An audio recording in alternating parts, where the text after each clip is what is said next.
My wife revealed. She's a lesbian after 10 years together, but it led to my greatest success and happiness. So, we've been together for 10 years, married for 4. She was and is the love of my life, and the thought of living without her is unbearable. Yesterday morning, I woke up and noticed her sitting on the patio crying. Naturally, I went to console her and figure out what was wrong. Fighting back tears, she managed to tell me that she's a lesbian, and she's so sorry. She isn't attracted to me anymore, but she also doesn't want to leave me. I've always known she was into women as well, but it was never an issue for me. We've had quite a few threesomes with different women over the years, and they've all been amazing. I've even been fine with her exploring that side of herself with other women without me. I just wanted her to be happy and fulfilled. The entire day was spent either crying or talking about our now uncertain future. All the plans we had made about buying a home, traveling, getting dogs and cats, and retiring went up in smoke. We had a fantastic sex life up until just a few days ago. We would have sex at least a few times a week, and we rarely failed to satisfy each other. We experimented and grew together over the years, exploring new kinks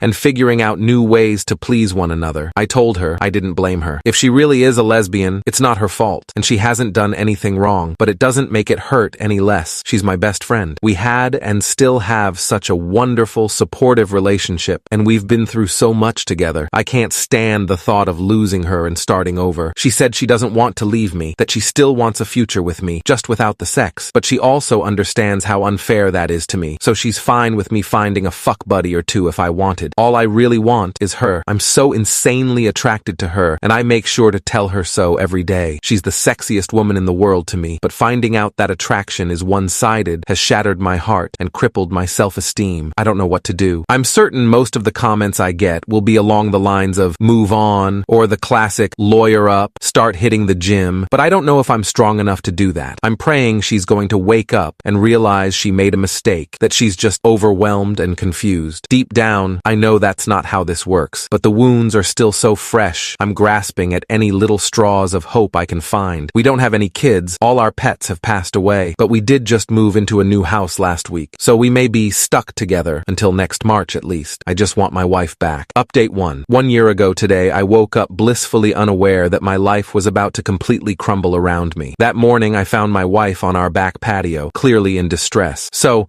I put on my best husband hat and went to figure out what the issue was. I assumed it was something work-related, but I was very wrong. Fighting back tears, she managed to tell me that she's a lesbian, and she's so very sorry. I'll never forget the feeling of the world closing in on me as the most intense fear, panic, confusion, and grief began to set in. Initially, she said she wasn't going to leave me, that we could do couples therapy and figure out a path forward together. Of course, I agreed. 3 days after receiving that news, I was informed by my mother that my stepdad was diagnosed with stage 4 lung cancer. 3 days after that, I was told by my father that my stepmom was also diagnosed with skin cancer. Thankfully, my stepmom had surgery and is cancer-free, but my stepdad wasn't as fortunate. He passed away last November. He was a wonderful, funny, kind, successful, and impressive man, and I miss him a lot. Having all of these things hit me within a week caused me to completely spiral out of control. I refrained from going to work, I couldn't eat, and I couldn't sleep. I merely existed. I became one with my couch and distracted myself with hockey podcasts and weed. My wife did her best to be there for me, but she was obviously going through her own turmoil and retreated into her own world, physically and emotionally. For a bit of backstory, she had spent her life with crippling anxiety, and the mere thought of a tough conversation was enough to cause her to break down crying. But months prior to all this, she had begun taking anti-anxiety meds, so now she was finally able to communicate to me not only that she was gay, but all the other times I had let her down. 10 years worth of moments I had been inconsiderate or insufficient as a partner. I always thought we had communicated well, but apparently that was more one-sided, and I had always thought I did a wonderful job as a husband. I tried to be attentive, thoughtful, caring, and compassionate. I was never abusive or cheated. We rarely fought, and when we did, we always ended up talking it out like adults. I thought I was doing a great job, but I wasn't doing the things she needed out of a partner. But since she never communicated it to me, how was I to know? Hearing about all these little moments that I had let her down hurt like hell, but it also gave me a light at the end of the tunnel. A mission. Save my marriage. I couldn't do anything about her being gay, but I could damn sure make up for every instance of neglect. I put together a plan to prove to her I was worth staying with. I surprised her with a picnic, got us tickets to the circus,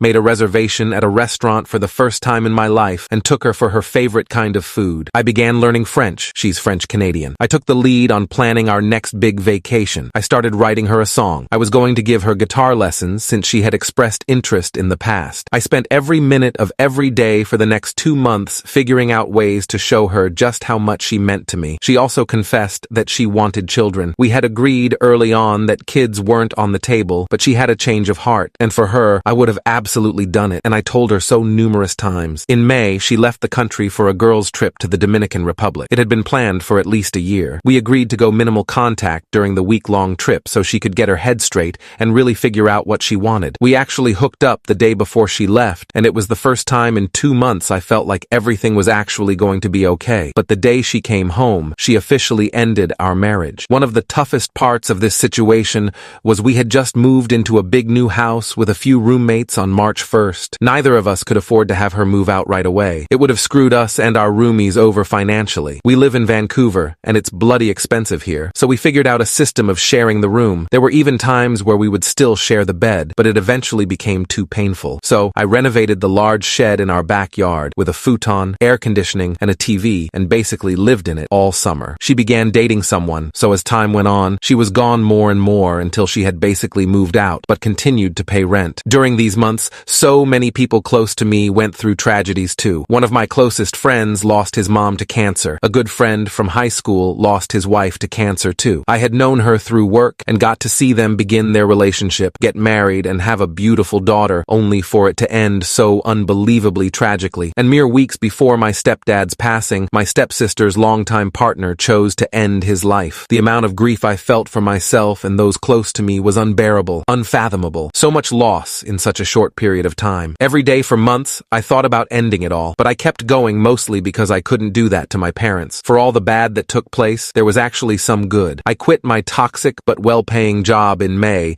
due to being so overwhelmed and their lack of sympathy towards my situation. That led me to find an absolute dream job a few months later. Now I work as the quality control guy for a large music retailer's guitar department. I get to play, test, and fix guitars every day, and it's a dream come true. A few buddies and I entered a radio contest last summer and actually won it. We improvised a 30-second commercial, submitted it, and out of 80-plus entries, we won 10K and nationwide play. My ex-wife actually saw our commercial play on the big screen before a movie once. I started a stupid YouTube channel with a good friend doing dumb reaction videos. It's not even remotely successful yet, but it's a fun outlet. The Christmas prior to my wife coming out, she had bought me the Blu-ray box set of the entire Dragon Ball Z series, and somehow we managed to watch all of it. Before, during, and after the split. I'm quite proud of that for us. Finally, last November, I met someone really special. She was also out of a long-term marriage, and they had split for pretty much the same reason. We've been officially dating since New Year's Day. She's absolutely wonderful, beautiful, intelligent, successful, and an insanely talented artist. She's inspired me to start painting, and I've inspired her to take up guitar. We've been helping each other heal and enjoy life again. My ex and I are on good terms. We still care about one another and only want the best for each other. She was there when we saw my stepdad for the last time. She and my mom are still friendly, which honestly makes me really happy, and she officially moved out on March 1st of this year. It's been a wild ride, from breaking down and bawling my eyes out 10 times a day to where I am now, with the best job I've ever had and a fun, promising new relationship. I truly didn't think I'd make it through, but I have.